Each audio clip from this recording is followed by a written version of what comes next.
Olá pessoal, tudo bem? Vamos falar sobre hormônios vegetais. Muitas pessoas não sabem, né, que as plantas também produzem hormônios, assim como nós seres humanos também. Só que os hormônios das plantas são hormônios diferentes dos nossos, com certeza.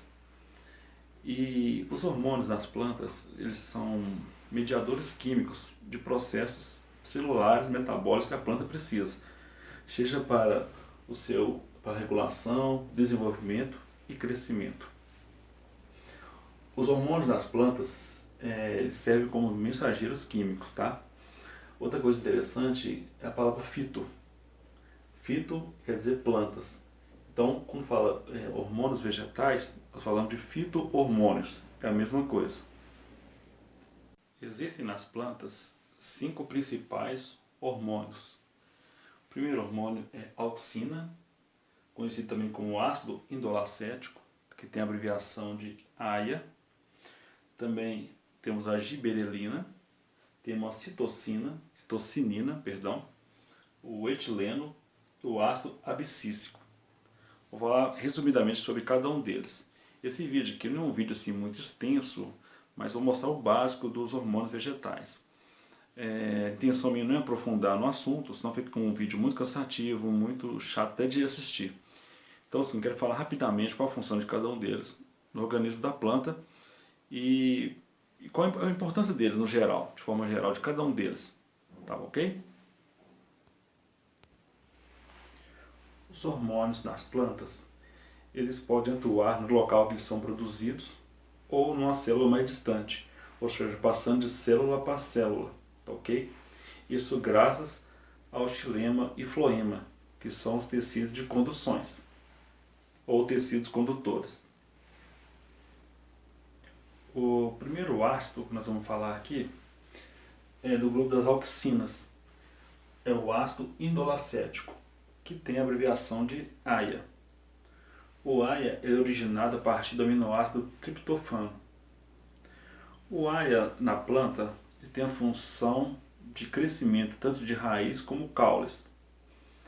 E os hormônios vegetais têm uma coisa muito interessante. Depender da concentração dele na célula, ele pode ser excitatório ou inibitório. Ou seja, ele pode produzir um efeito na planta, um efeito de crescimento, ou ele pode inibir alguma coisa. Por exemplo, vamos ver aqui, quando o AIA tem concentração muito baixa, ele inibe o crescimento do caule. Quando a concentração dele está muito alta, ele estimula o crescimento. Então, ou seja, quando o AIA está em baixa concentração, ele inibe o crescimento do caule e aumenta, estimula, quando ele está em grande quantidade, ele estimula o crescimento do caule. Na raiz, ao contrário, quando ele está em baixa concentração na raiz, ele estimula o crescimento da raiz, a raiz cresce. Quando ele tem muito concentrado na raiz, a raiz para de crescer, então ele inibe o crescimento. Tá ok? O AIA também ele é produzido nas gemas, no meristema e também nos embriões das plantas. Ele causa a distensão celular, ou seja, quando a célula distende, a célula aumenta e a planta cresce. Então, uma primeira função básica do ácido do AIA, da auxina, é este. Outra observação importante sobre o AIA, que ele é produzido no ápice da planta e é espalhado a todos os tecidos da planta, graças aos tecidos de condução que nós falamos aqui, que é o xilema e o floema. Também o AIA ele é usado muito em produções, caso o agricultor ele quer que as plantas gerem em menor tempo, né, frutos temporâneos, fora de época, algo assim, ele induz de certa forma, de uma forma, pode dizer assim, mais química, né, uma forma mais sintetizada desse hormônio, ele induz que as plantas floresçam, dê frutos fora de época ou em menor tempo. Ele é usado muito para isso também, para os agricultores. Outro ácido importante para as plantas, outro hormônio, na verdade, é o hormônio giberelinas, conhecido como ácido giberélico. Ele foi descoberto no Japão em 1930, uma plantação de arroz que tinha um fungo chamado Gibberella fujikoroi, que produzia um pouco desse ácido. Ele ajudava a produzir esse ácido. E a origem do ácido gibberelina, ou do hormônio gibberelina, é a partir do ácido mevalônico. Ele atua onde? Ele atua em folhas jovens, embriões de sementes, frutos, sementes em germinação, e também ele ajuda na paternocarpia. O que é paternocarpia? Ou seja, o fruto ele vai produzir sem precisar de haver fecundação. Um exemplo disso é a banana. A banana que a gente compra no sacolão. A maioria delas são produzidos em paternocarpia. Não precisa ser, o óvulo ser fecundado não, para surgir o fruto. A gibberelina também atua em frutos jovens, aumentando o tamanho da fruta. Então quando a fruta está muito grande, com certeza é uma atuação desse hormônio gibberelina. E como a gibberelina também atua muito no crescimento da planta, plantas de menores estaturas são incapazes de produzir o ácido gibberélico. Um exemplo disso são as plantas musgos, né? Nós chamamos de briófitas. As briófitas são incapazes de produzir o ácido gibberélico. A gibberelina ela atua também na folha das plantas, nos frutos jovens, como eu falei anteriormente. E outra coisa interessante também, que nas sementes, o ácido gibberélico atua como na dormência das sementes. Por exemplo, você coloca a semente num determinado local, a semente ela não brota, ela não vai brotar. Então ela está em período de dormência. Não que a semente esteja morta. A semente, se enterrar ela, vai passar um tempo e vai produzir. Mas enquanto ela está fora da terra, num determinado local, ela está produzindo muito desse hormônio gibberelina. Então a planta fica dormente, ou seja, fica em estado de inerte, mas ela não está morta, tá ok? E a importância dessa dormência é que isso faz com que a planta sobreviva mais tempo, tá?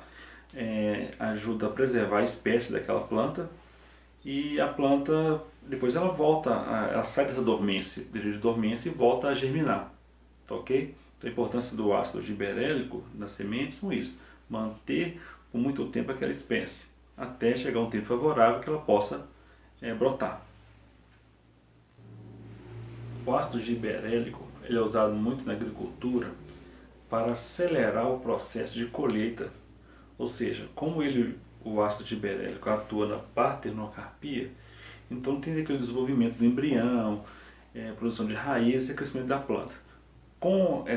Ele pula a fase da fecundação, ou seja, quando você usa o ácido gibberélico, você pula essa parte da fecundação. Então você tem frutos, tem plantas produzidas com menor tempo. Então ele é usado na agricultura nesse sentido. Outro hormônio interessante é a citocinina. A citocinina ela tem origem na base nitrogenada adenina. Ela é transportada via xilema, ela acelera na planta, né? Ela acelera a germinação, ela aumenta os níveis de clorofila nas folhas. Quando a citocinina está muito abundante na planta ou no legume, ele está muito verde, então fica a cor verde muito forte. Um exemplo disso é no brócolis e no alface. Então, a citocinina ela retarda o amarelamento das plantas. A citocinina também ela atua no crescimento da raiz, ela atua também no crescimento da planta, regula o crescimento, atua na senescência, ou seja, no envelhecimento da planta também. Então, a citocinina participa de todo o período da planta, desde a germinação, o crescimento, até a morte dessa planta. A planta produz ainda, ela está produzindo a citocinina. Outro hormônio interessante é o etileno. O etileno tem a fórmula C2H4. O transporte de etileno nas células das plantas é por difusão. Ele participa na maturação dos frutos. A origem dele é do aminoácido metionina, tá? A origem do etileno. E ele atua muito também na abscisão de folhas e frutos, junto com a auxina. Outra coisa interessante que esse etileno, a banana, por exemplo, você tem a banana em casa que você compra no sacolão, ou então o abacate. Aí você enrola no jornal e coloca ali no forno do fogão para amadurecer. Ali há uma concentração do etileno em forma de gás e faz com que a banana, ali, o abacate, ele amadureça muito rápido. A concentração aumenta muito em volta da planta, do fruto, e ele amadurece. Então, essa é a função do etileno, tá? Ele também, quando ele está em grande concentração, tanto no fruto como na folha, ele causa a abscisão das folhas e frutos. Só que o etileno, em conjunto com a auxina, que é o hormônio que nós falamos anteriormente, no início do vídeo. Então, a abscisão, ou seja, ele concentra tanto no fruto como na folha, que causa abscisão. O que é abscisão? A folha cai, o fruto cai. Né? Então, ele cai aqui do pecíolo e cai. Tá ok? Devido ao excesso de etileno na planta. Alguns agricultores utilizam muito o etileno para amadurecer frutas como maçã, banana. Né? O que eles fazem? Eles colocam numa câmara e ali põe fogo em pó de serragem, pedaço de madeira, produz aquela fumaça ela é rica em etileno e com isso os frutos amadurecem de forma muito rápida. Às vezes chega um sacolão já amadurecido ou em processo de amadurecimento, devido a esse uso pelos agricultores. Como eu expliquei aqui, essa abscisão das folhas e frutos pode acontecer em conjunto com a auxina. Então os hormônios nas plantas, eles podem trabalhar individualmente em conjunto, mas lembrando que um pode potencializar o outro ou inibir a ação do outro. Outro ácido interessante para a planta é o ácido abscísico. Tá? Ele tem esse nome, ácido abscísico, porque acreditava que ele atuava na abscisão de frutas e folhas. Só que ele não atua na abscisão de frutas e nem de folhas. Mas o nome permaneceu até hoje. Tá ok? Ninguém pensou em trocar o nome dele, você pensou já era, mas o ácido abscísico é só um nome, entendeu? Ele não atua em abscisão de nada. Ele é transportado via floema, ele tem origem no ácido mevalônico. Qual a atuação dele na planta? Ele atua inibindo o crescimento das plantas. Tanto é que ele é muito rico, assim, a concentração desse ácido nas briófitas, pteridófitas, fungos e plantas superiores de pequeno porte. E o ácido abscísico para a planta é importante em períodos assim, de secas, em períodos muito adversos. O que acontece? O ácido abscísico ele atua no fechamento dos estômatos. As plantas com os estômatos fechados, as plantas não transpiram, ou seja, então ela também não perde um pouco do nutriente na respiração. Então, assim, em situações adversas, o ácido abscísico entra em ação, fechando os estômatos e a planta ela tem uma reserva energética. Da importância principal do ácido abscísico. Ao fechar os estômatos, como eu falei anteriormente, ele favorece que a planta ela segura essa reserva de produtos fotossintetizados. E para a planta isso é muito interessante, porque a planta pode ficar um longo período com o estômago fechado, mas nutrida, devido à importância do ácido abscísico. Pessoal, desculpa um pouco esse vídeo gravado caseiramente, mas assim, eu falei bem básico mesmo, um pouquinho de cada hormônio, mas eu creio assim, quem quer aprofundar no tema, indico o livro de Raven, é um livro muito interessante, tem um capítulo só sobre hormônios. Não vou falar qual capítulo que depende da versão ou da edição que vocês tenham nas suas mãos. Mas procure lá no índice um capítulo só de hormônios vegetais ou fito-hormônios. Esse vídeo aqui é bem simplesinho, bem basicão mesmo. Espero que tenha bons estudos e que tenha ajudado de alguma forma. Muito obrigado. E compartilhe aí com as pessoas que você conhece. Me siga no Instagram. Meu Instagram é @profneymar, Neymar com I, tá?